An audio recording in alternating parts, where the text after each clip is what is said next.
Hello, guys. Welcome back to the Northern League podcast. We've got another special guest today on Zoom again, not in the studio, but Craig Moody. Thank you very much for coming on. I appreciate it. Thanks for the invite. Perfect. Unfortunately, we're without Leo today. He's in Albufeira for the week, so fair play. He'll enjoy himself in the sun there. But Craig, just to kick things off, if you just want to introduce yourself a little bit and who you play for, things like that. So Craig Moody, 28, currently playing for Bishop Auckland, hometown club. So yeah, looking forward to this season. Perfect. We'll just start with sort of the early parts of your career. You had an opportunity to play in America. Could you just provide a little bit of insight on that one? Basically before COVID, just seeked advice really from a few handful of people just to see how I could go about trying to play abroad. It's been a dream. I watch YouTube videos and all that stuff. Just love the thought of just traveling around the country. Previously been to Florida in America, lucky enough to be there, being there. I just wanted to kickstart a career in football really, and just wanted to go and play abroad, see how I'd get on. And whereabouts would that have been playing in America? I think I would have chose Florida. However, the agencies I was in contact with had a couple of different offers. But I think Florida would have been the main destination. That's where I chose, just because I've been there and I loved it. And it was like one of them holidays where once you've been, you never really want to leave. And you could just see yourself living out there. Just immaculate. No, definitely. I've been to Florida as well. It is an unreal place, but unfortunately, you mentioned the move was stopped due to COVID. So how frustrating was that early in your career? Was very. The thing is, it's a bit of hindsight really, because although Florida didn't go to plan and the move across the world never happened, it actually kick-started me into playing Northern League football. So I never played Northern League beforehand. I was one of them kids growing up who was traveling a lot with the parents but never got game time. I was one of them who just was a squad player, if anything, and I love football, although a lot of people, even my old teammates when we were younger, growing up, they would see me now and they'd be like, can't believe how far you've gone from where you've came from. And I was just one of them where I just wanted to have a career in football, but then on the flip side, I needed to do something with my career in teaching and doing complete my degree. And sports coaching was the route I wanted to take. So I thought, yeah, it'd be nothing better than to play football on the side of educating. So that was my decision to try and go there. Devastated it was cut short because of COVID, but just got to thank all the agencies since that, just to try and create the opportunity for me to go out there. Was it just America that you were looking at, Craig, or was it you saying playing abroad? Was there anywhere else that you were sort of fancying having a look at and trying to sort something out? Just America. Truthfully, Florida was that set on my mind. Florida, I didn't want to go anywhere else. I can't believe it or not, even if he probably offered other places. California is very popular. New York is. If they offered them too as well, although yes, it is a good opportunity to go out there and play. Florida was I was set in stone on Florida, to be honest. But yeah, who knows? And it's one of them where, like I said, a bit of hindsight, because it never happened. That's what basically kicked me on to try and make a career out of football, which I dare say I have, really. And then obviously you joined Shildon Reserves. So how important do you think that was for your development as a player? It was more how could I put it?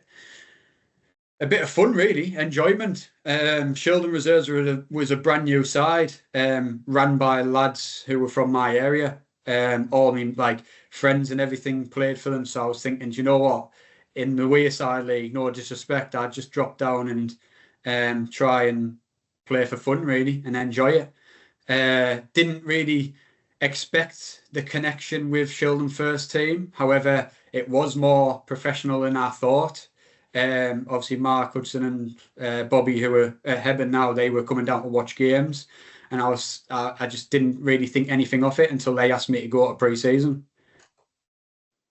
So when you got that move to the first team, what was it like playing at that standard early on? It was a joke, really, because I'm going to be honest, I was out of my depth. Like I said, I was this kid who grew up who didn't really get to play football as much as he wanted to because he wasn't picked regularly. Like I was always the one on the bench. But I think that's what developed me massively, as in having that experience, especially when they got promoted to the Northern Premier League. I did all the travelling and everything. Wasn't expecting to be played. I knew I was nowhere near that standard. It was just more an experience. And the lads were absolutely brilliant, even the management. Just training Tuesday, Thursday, and then playing Saturdays, travelling down to Cleethorpes and all that. It was mint. I've got no regrets. I did end up choosing to leave, but that was just because I think I got to the point where I just wanted to play more. I was just at that age where I was just like, I want to play football. I don't want to sit on the bench, but I had my fair share of games where I travelled, never got minutes. And that's nothing against any of the lads there. It was just, I was never ready for that. You sort of mentioned there, obviously, when they're in Northern Premier League East, they're travelling and the nicer way it is that you get to go on. So what are the sort of key takeaways that you took from your time there? Just like, it obviously it's always better when you win, because on the way back it's mint, because it takes your mind off the fact that you've not played a minute or you've only had a couple of minutes on the pitch. Just the lads are top class. I mean, it's a great group. From what I'm aware, they all still hang about and they all go on holiday and that together, which I think speaks volumes, to be honest. But I just loved even going down in that. Like, you play on Football Manager and that on the iPads and stuff like that. Oh, it's class. Like, you download all the DLC to where you can get the Northern League players and that, and you just like, let's see where I can take Craig Moody in Football Manager. You know what I mean? It's just, it was a laugh. It was a laugh. And sorry, was there any like away days where it just went totally wrong? You've got a long silent travel back. Was there any moments like that spring to mind for you? Or no, because I think from what I remember, since it was the first season in the Northern Premier East, I think every away trip was like spot on. Like, I think it was just new to the lads and socialising afterwards and that. Although, yeah, there was results that didn't go our way, but I don't think it changed the matter of the fact like how tight knit the group was, and the fact that how resilient we were in terms of forgetting the result and just getting on with it. Just because I don't know what the ambition was, if I'm being honest. I wouldn't say it was a click, but I don't think I was like ever how could I put it, on board with what they wanted. I think I was just one of the players who were just, like I said, a squad player, but then I learned a lot from it. I loved training Tuesday, Thursday. I loved playing with the players that I did. And I'm not sure what the ambition was in terms of where they wanted to go with that. But yeah, it was class. There's nothing bad about it, really. And after Shildon, you then got to move to Division 2 side Willington. How was your time there? Great again, but I think it was probably another decision made by the lads who were there. I knew they were local lads. So when I requested to leave Shildon, the only place I had on mind of going was Willington. I had offers from elsewhere, but it was a bit surprising, really, because I never played as much as I wanted to. So the fact I was getting like managers messaging me, trying to take a hit on us, thinking like we can try and get Craig in. It was, I just look back and think like, I never played as much as I did. I don't think you'd have been down to watch me anytime soon or see what I was about, because I was never on the pitch. So like, but it was good, and Willington was the one where I just wanted to go there and play and just be with lads who I know. Just a bit of a comfort thing, really. And yeah, it was good. It was great, because obviously I played every week. I actually did really well. From what I remember at the time, we went on this unbeaten run, which was like a joke, really. I think it was about 15 games, and I scored quite a lot of goals. I even remember the move before I went to Crook. I scored last minute against Heaton Stannerton, and look where they are now. Like, look how much they've developed since the second division of Northern League. But it was class. It was great, and it was unfortunate it cut short. But that's football. The management left, a lot of the players left, and they just started fresh. And obviously, that's when Crook came in, and that's when it was like I spoke to the lads at Crook, and I was like, yeah, it's a now or never chance, really. And sort of looking back on your time at Wilton now, how important do you think that season was? You know, getting minutes at a strong level in the Northern League. Massive. It was a confidence booster. Because obviously I wasn't established. Wouldn't even say I am now, but I wasn't like a Northern League player, if you like. I was just someone who was being taken a risk at, and I was just glad I did so well. Confidence flying, and like coming back to the Crook move, I was a bit hesitant because I was thinking, is that too much of a jump? Like I've gone from Northern Premier East to Division 2, and in the middle's Division 1, surely you'd settle for the middle and balance it out. But I was just loving it that much, and that I don't think I wanted to move originally. But then when the management left and all the players ended up leaving, I mean, like every day there was someone else who was gone. So I was like, yeah, I think now is the time I just go as well and try test myself, really. So you touched on the move to Crook there. So obviously Crook's got loads of history in the Northern League. You mentioned there about the jump. You've dropped down to Division 2 to play for Wellington. What was the jump up like going to Division 1, as you say, sort of balancing out in the middle of the three leagues that you played in? Was tough, more physical. It was one of them things where, like, Division 2, you could express yourself and take risks and all that stuff. From what I remember fundamentally in Division 1 was if you do lose the ball quite often, sometimes you can be punished. Happened a few times where like you start making the wrong decisions, but I think that's just a learning curve, really. I think the jump was good, and I'm glad I did it eventually. Got to a Challenge Cup final with them in that half a season that I was there, and I think it was the right move with the right management, because obviously they had the chance of going to Shildon after Jamie Tunstall and Dino Brown. So like, I think it worked out for the better, to be honest. I just didn't want to be like one of them players who like they've had 3 clubs in a year, or do you know what I mean? And he's dropped too far down to Northern League Division 2. Is it too easy for him? No, it wasn't. I've just tried to like test myself at a higher division, and yeah, I went in fresh, didn't know anyone, brand new change room, and yeah, I loved it. Absolutely loved it. You sort of mentioned that brand new change room, and previously you'd like to sort of play with your like friends and get minutes that way. So was that a jump for yourself personally, going in there a little bit? Massive, yeah, because back then I wasn't really like, I'd never do anything like this, like the podcast now, like socially awkward and everything, like wouldn't speak, only speak if spoken to, do you know what I mean? But I always just had a desire to learn. So like, even if I'd ever spoke or I didn't get involved in the crack or anything, I was always just someone who wanted to win and be better, really. And that was the same for everyone, because I think we were all about similar ages, like early 20s. So we were a very young side.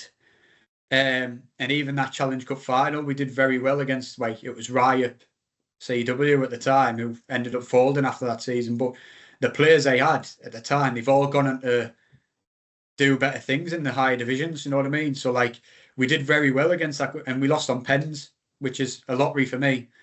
And I scored in the final. So successful season, I'd say, yeah.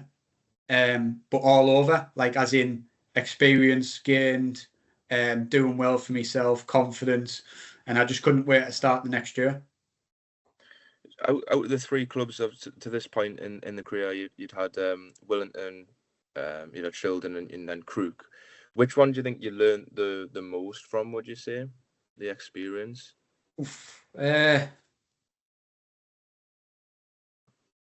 Probably Shildon. They have their own individual, for you, obviously, your reasons you mentioned, they're all sort of individual growth for yourself. Is the one that sort of stands out? Probably Shildon, yeah. Just because, although I didn't play much and I'd get like the last 10 minutes, 5 minutes, whatever the scoreline was, it was one of them moments where, like, when I would receive the ball, it was like, what could I do to it to make an impact? And it was decisive moments where I would get the ball, and if I lost it, you can, I think, like, you gain the valuable experience of doing that. So like, I think a lot of players have a fear of where they're like, if I lose the ball, I'm going to let everyone down. And that's exactly what I had at Chiltern, but it actually just made me realise I've just got to be better when I've got it, rather than don't be fearing losing it, just be better on it. Do you know what I mean? And I think that's what changed me massively. And I just stuck with that like mentality even now. So like, even when I get the ball now, I'm just thinking like more, what can I do with it, rather than what happens if I lose it. Do you know what I mean? But yeah, Sheldon definitely. Sort of going back to your time at Crook, obviously 4 seasons there. How do you look back on that experience at the club overall? It's a massive highlight, really, because even like the experience of playing 4 seasons in Division 1, and don't get us wrong, like we were never challenging, we were never a club that would be like up there, like Redcar have been and all that stuff, Bishop when they got promoted, and it was just more the fact that I loved it that much, I didn't want to leave. So the fan base and everything, great following, a great ground, ran by great people, and I still to this day, even when like I look back, absolutely love it, and I'm determined. You can't say now, but I'm determined to finish there. That's where I'm determined to finish there. And I know like a lot of people would look at that and think, oh, well, he's already planning his next steps, but I can't not really, since surpassing 50 goals for them. I think I'm only 66 away from being all-time top goal scorer. So like, that's my mentality in terms of, imagine if I break that record, I could just end my career there, really. Over 50 goals for Crook. I mean, only a few other players have achieved that since the turn of the century. Is that an achievement at the moment that I know you're saying there's ambition to potentially go on and beat that, but is that an achievement at the moment that you're proud of? Yeah, 100%. I think the better thing about it was like there was never any sort of focus on doing it. I remember it like yesterday. Really, we finished the FA Vars 32 game before the quarterfinals, and I scored the winner for that game to send us through, like the killing goal anyway. And I just remember Matty Thompson, the manager, to Texas, said, "Oh, you've surpassed 50 goals for Crook." And I was thinking, have I? Like, I only feel like I've only been there a couple of years. But no, it was 4 seasons and over 50 goals. I'm proud of it. And like I said there, like you said there, the ambition is to go back and try and get them 66. Don't know when, but even if I'm playing till 40, let's try it. Yeah. And you sort of mentioned that landmark in the Challenge Cup final. You've got any other key highlights from your time at the club?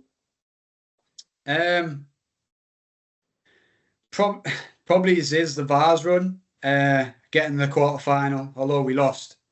I think you see a lot of clubs like your North Shields and everything where, do you know, when they've been there, done it, played at Wembley, same with like Hebburn and all that when they were Northern League. I think it's just a dream of mine anyway, to just go and do the same, because I think if you tick off Wembley, then how many people say they get to play at Wembley? I'd absolutely love it.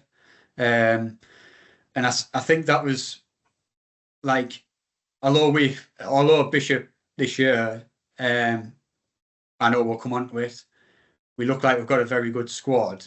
I'd love it. Like, I know we'll focus as a league, but I'd love to just go and play at Wembley. Do you know what I mean? And who wouldn't? Do you know what I mean? It's just one of them where, and especially with a club like Crook, and how far we got, the bus home, silence, because I think we knew we were closer than what we thought. And it's one of them where I still look back now and I'm still disappointed, even though that was 2 seasons ago. Yeah, that would have been some achievement. I think obviously every kid probably dreams of playing at Wembley in a big final opportunity to win something. Moving on from your time at Crook, you moved to West Auckland. What sort of motivated you switch to go? Obviously 4 years at Crook, you say you passed 50 goals. What was the motivation behind the move then to West Auckland? Truthfully, there was it was just because all the lads who I play on a Sunday morning with, like locally, it was just one of them choices where they were all deciding to leave. The coach at Bishop now, Stevie Johnson, he was helping Gareth Young out at West, and I'm very close to him. I'm very, very close to him. He was managing a Crook after Jamie Tunstall and Dino Brown. So I was like, I loved playing for Stevie. And when I found out that he took over Gary Forrest at West, just as an intern type, when he got told he was getting the job properly for the next season, it was just like half 50-50 choice really between staying where I love, and don't get us wrong, I absolutely loved it a bit, or just go and experience elsewhere and play for someone who I've always wanted to play for, because Stevie didn't stay long at Crook, and although how like poor we did at Crook with a brand new fresh squad, I just wanted to play for him, so that was my choice really. And then with the lads all saying that they were going to go and follow him, I was like, yeah, I'm going to join. And West, the season before this one finished, I think mid-table around 12th position. So what do you think clicked this season to obviously get the promotion, which we'll touch on, and move up so many league positions? Just I think the togetherness and team cohesion and everything like involving the club was just tight knitted. Everything was so good. Do you know what I mean? We would lose games and it would never be anyone's fault. It would be like, all right, lads, dust yourselves off. We go again next week. Do you know what I mean? And it was one of them where we did lose a lot of games where we should have won. Although we have been promoted, so I can't really say much now because obviously we did get promoted. But there was a lot of games where we should be really winning and we didn't. We dropped points. And it was never the fact like anyone would like step up and like point the finger at each other. It was just like, we've had a stinker there, lads. We need to sort it out for next week. And we were always better against the better teams. And I just think that's just because how close we all were. Because like I said before, the move from Crook to West, there was already lads at West who we knew. So we basically just come together as a Sunday football team, but play on a Saturday at a good level together. So we were playing Saturday Sundays together throughout the whole season last year. And it was just, yeah, a massive success. And I'm glad they stayed together, if I'm being honest. I know I ended up going, but I'm sure they'll be fine in the league above. And I just wish them all the best. Going into the playoffs last season, obviously it's an unbelievable achievement for West to get promoted in the season that you've had. Did you feel like you had an advantage over the other teams that were in the playoffs? Because I believe that all the other teams were still in cup competitions going into the semi-finals and the final. Did you think that was an advantage, or was that something that wasn't really, did not take much attention to that going into them games? I'll be honest, we never, the cup competitions, no, like we didn't look at anything like that and think, we've got a chance because they're committing elsewhere. I don't believe in that, but I think, like, no disrespect to Whitley Bay because they were a great side, we beat them throughout the season, and I think we went in that game with confidence in the semi-final, thinking like we've beaten them already, we can do it again. And then when we beat Whitley Bay, our mentality changed for Shildon, where we were like, right, we're underdogs now. It's a free hit, if you like. No one's expecting us to win. A lot of from what I've seen, a lot of the tweets on social media and stuff like that were just like, Shildon's going to win. The polls that were created was like, whatever it was, 75% to 80% Shildon win, and West only had 20% chance or whatever. And even the messages, I had a lot of messages saying like, if you stay in the game, you might nick a chance and you might win the game from that. Really, it was never going to be the fact of we were going to give them a good game throughout, as in become on top and win comfortably. Hence why what happened with the penalty last minute. But I just think, even with Shildon, I mean, no disrespect to Gisborough because they've been promoted, but Children were far the best side we've played throughout the whole season. Home and away, they were outstanding. Like we couldn't get anywhere near them. The cup game we played in was probably our best performance against them, where it was a bit tight. And we just knew the playoff final, like, it's a one-off, isn't it? Let's just try and upset them and try and play as much as we can. And then obviously the way we've won it is outstanding, which I don't think anyone was expecting. And you sort of touched on it there, but going away to Shildon as, like you mentioned, underdogs on paper and getting promoted for the first time, I think step forward, first time in the club's history. So was it just a case of using that sort of doubt that people have put on social media to your advantage and almost as like motivation?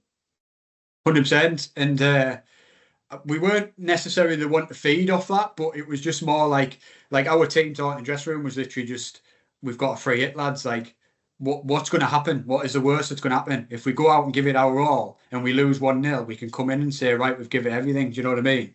But the fact that we've come in after winning, the scenes and everything after the game, going down to our clubhouse and just staying out on the night, and it was brilliant all over. Everything was done properly. And yeah, I don't think there'll be a better way to win it either, to be honest. Last minute penalty. I mean, I didn't see it. I'm at the halfway line defending really from the corner, and all I'm seeing is everyone's looking at me saying, "Oh, it's a pen." So that's all that I had from it, and it was the longest walk of my life really, to the penalty spot. That's all I can say really. It was 24 goals, I think, for yourself in all competitions last season. I mean, the best must have been that winning goal in the playoff final, surely. Yeah. Oh, yeah, 100%. So it's no debate. And sort of looking at the game, am I right in saying West Auckland equalised in like the 80th minute? So what was that sort of turnaround in the last sort of 15 minutes in the game? If I'm being honest, I think like the goal early on from them, we were looking at each other thinking this because the away, I can't remember what the score was away to them in the league, but it was heavy. It was a heavy defeat. Yeah. And I think when they scored early on the first 10 minutes or something, we were all looking at each other thinking it's going to be the same here. It's going to be the same. But then I think overall, when we equalised, we were on top from their goal. We were on top, in my opinion. It turned us on, to be honest. It switched us on, and we just played how we did throughout the whole season. And on an Astro, I mean, I love Astros. I don't know what other people's opinions are on them, but like, I choose an Astro over grass any day of the week. But then, like, we were just fearless. I think that's the word to use, fearless, knowing that we've got nothing to lose now. We're 1-0 down. They missed an open goal to kill the game 2-0, and I think it just crept in for them where they were like, once we equalised, there was only one team going to go and win it. I think it says a lot about the character, obviously, of the team from last season, to be able to approach both of those games differently. You said going into the Whitley Bay game was all about confidence. As good of a side as they are, you thought you could get the better of them, and then to go into the Shildon game and sort of understand that they're a good side and probably going to feel a lot of pressure from them, but still to get over the line after conceding that early goal and turn it around later on, it just shows how strong the team must have been together last season. Yeah, 100%. I think like if I was going to compare it, I was involved in that Children team. It was all a tight knit group, and they were all like best mates as well as teammates. You know what I mean?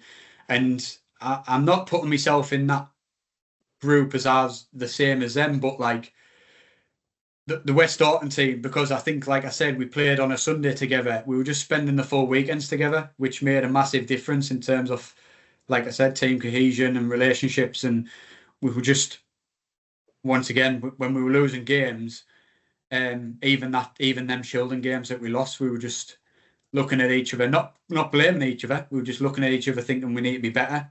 And I can tell you one specific moment from last season going into the playoffs was we got hammered at home by North Shields. And I think all of us just had a reality check really where we were thinking, are we really going to go into playoffs here? Because we were terrible there. And North Shields were on the rise. They had the confidence and the momentum to try and secure a place. And I think it wasn't like we come in after the game. I still remember it. We come in after the game. and no one spoke, just because I think we were all just taking in that we've just been beat by North Shields, which very good side, by the way.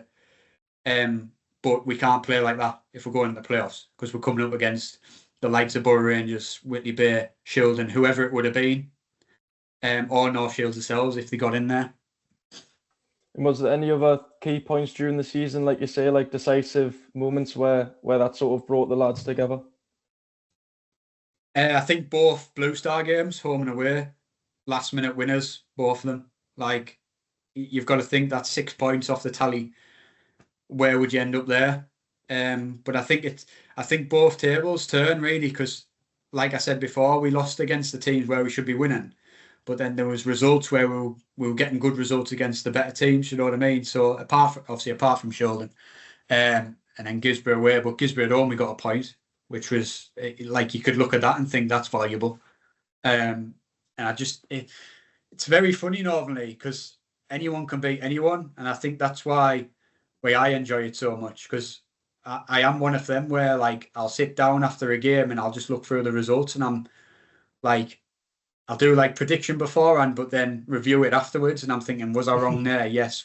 I'm very surprised they've lost, or do you know what I mean? And I just, it's crazy, really. Yeah, that's always an interesting aspect of it for us too, is obviously with us doing the podcast, where you'll always have to be checking the results. But we've had a few texts before going, "Can you believe that was like, look at that result?" Yeah. Stuff like that over the last season. Yeah. No, it's sort of the sort of topic, but I was just wondering, like you say, how unpredictable the league is. That's what you like about it. It's now obviously your 6th season in Division 1. So have you noticed like a shift in anything league-wise during that time that you've been in the Northern League? I'd say so, yeah. I think, like, when I first started playing, like I said before, Heaton Stanton were in Division 2. And then you've got like Concert, who were in Division 1 when I went to Crook. They were flying. Aycliffe ended up flying. Obviously, they're back down now. But like, you've got a lot of teams who, if you do get promoted, they can stay there. They've got the caliber to stay there. Like, that's perfect, really, because even last year at West Auckland, like, I mean, we beat Bridleton and Garforth, who were in the league above, in the FA Cup.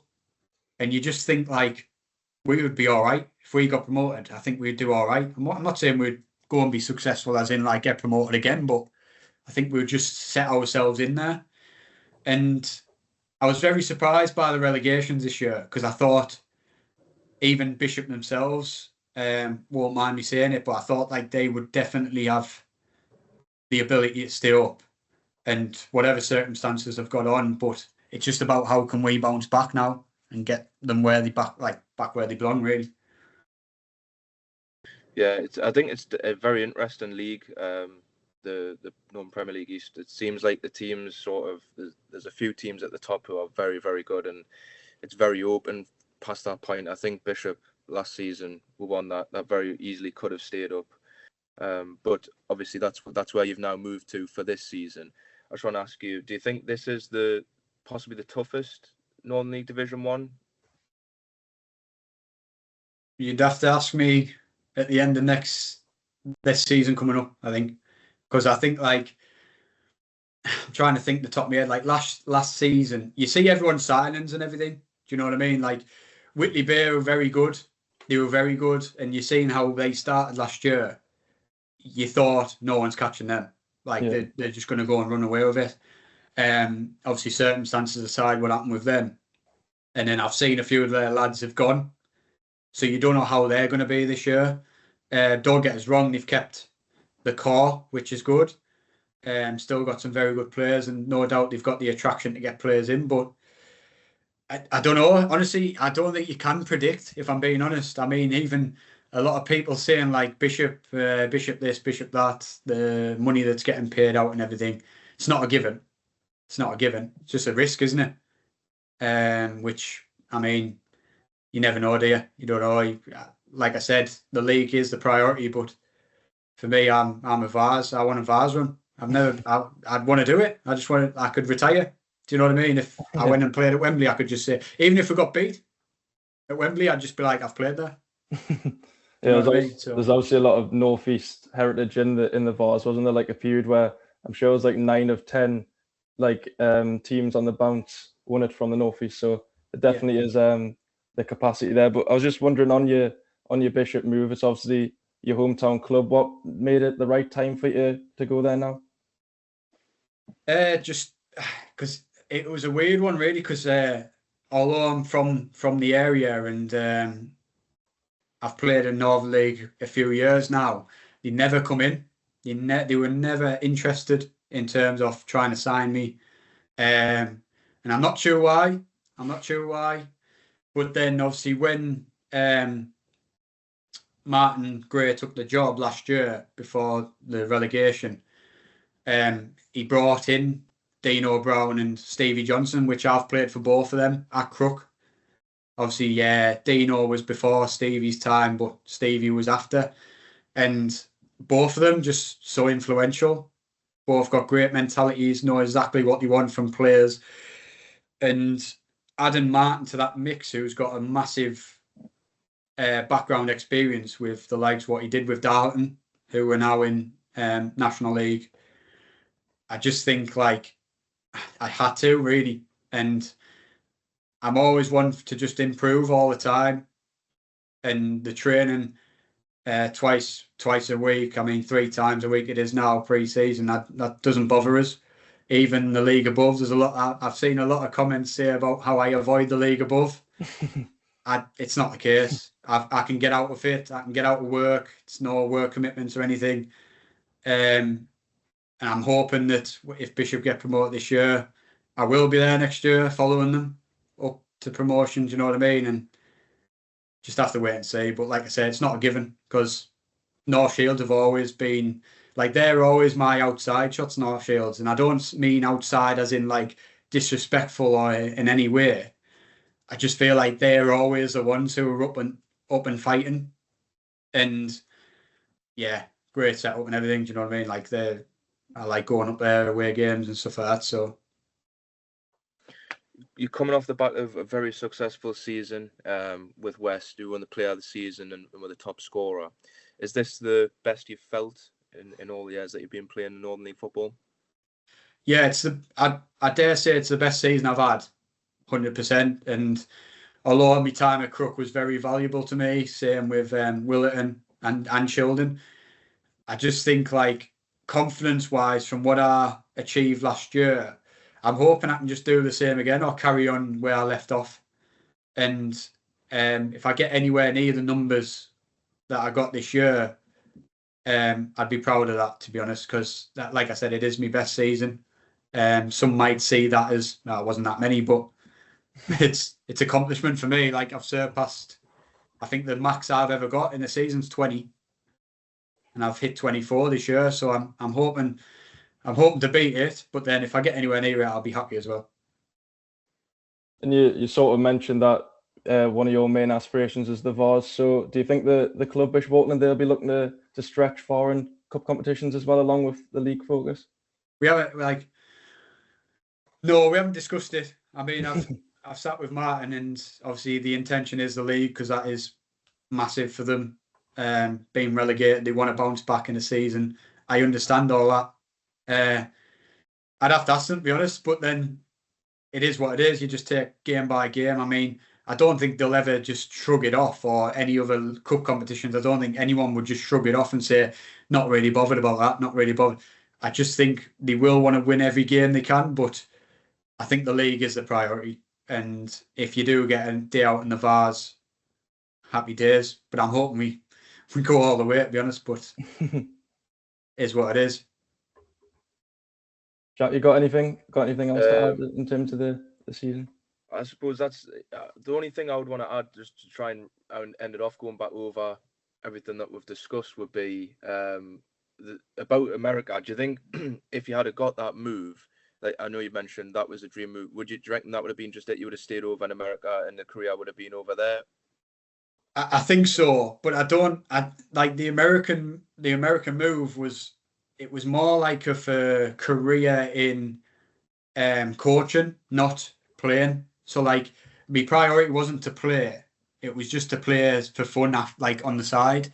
The aim was just to get a degree and go into sports coaching. I've seen, like, I've got lads from school and in my year who are doing sports coaching in Dubai, and I know that's completely different. But like, even the aspect of moving away and experiencing it overseas is like, it does reel me in. And I think, like I said, the COVID knocking it on the head and not being able to go, that kick-started me into playing Northern League. So I can't really say it was a regret or it was a negative, because I've gone on to do like great things, to be honest. And I've just enjoyed my time playing in Northern League.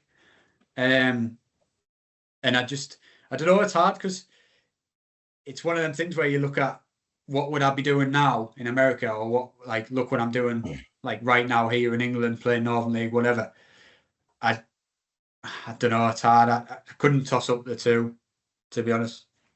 I was just wondering, last week we had Yarm's manager Stephen Jackson on the podcast. He said he didn't really expect to go into coaching. It sort of just like ended up that way. Can you see yourself becoming a Northern League manager once you've hung up the boots? I would like to. I think if I didn't, I'd just become one of like the ground hoppers, because I am into it all. Like, I'll like watch videos and everything. Dan Bell and stuff like that. I watch his videos and what he does, and like even yourselves when you talk about like your, like, all last season, I'd listen to you guys on your podcast and like, what do you think? And even the lead on Twitter, like when they're putting their statistics out and everything, like I'll read it up and I'll have a look, and it's just it's interesting to me. And I think when I stop playing, I would go into management. I would try it, but if I didn't, I'd just go and watch everywhere. Just go and travel different teams around the area and whatnot. And like coming back to Yarm, never played there, so I'm looking forward to playing there. Never experienced it. So yeah, it's one of them where I think I'll just be around Northern League for a while. Never mind if I'm playing or managing or even just watching.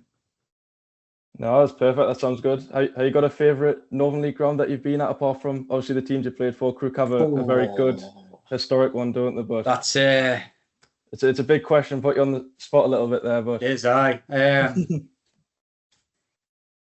Oh God, I would say North Shields. Yeah, that's a good ground. There's Whitley Bay's up there. well. I do like Whitley. I mean, Whitley Bay last year in the semi-final, it was like lovely red hot day, loads of people watching, and that I was thinking like, this is class, to be honest. Not for them obviously because the result, but yeah, just looking around and seeing how many people. Any others?